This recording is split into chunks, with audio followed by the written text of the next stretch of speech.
বাজান আমি ব্যাংক কিনে আলছি। বড় লোক হয়ে যাঙ্গা, ব্যাংকের মালিক হন আমি। আলম, এক কাজ করো, তাড়াতাড়ি গিয়ে একটা টাক করে মিষ্টি আনো গা, গ্রামের সবাই রেগে মিষ্টি খাওয়ায়। এই ধরো ভাই, আমরা তো টের হবে তো না। আরে এনে 50,000 টাকা আছে, মিষ্টি কিনো দাও। হ্যাঁ তাড়াতাড়ি আয়ো। চালু হয়ে যাও।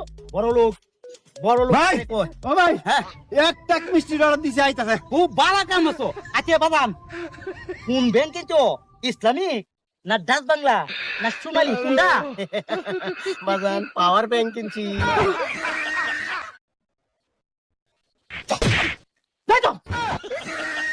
মারিয়া চেটাই চালম, ভাই একটা জিলাপি মিষ্টি কারে খাবে বাবা? তাড়াতাড়ি কি ফেরত দেও, ফেরত দেও। ফেরত দেয়? এমনি আমার ওগুলো মারিয়া চেটাই কারা ফের করে কারা। আমি মনে হচ্ছিলাম তো ব্যাংক কিনে, ওন আমি বড় লোক হইলাম, আমি এনতে মিষ্টি উষ্টি কিনে বিলাস করেছি।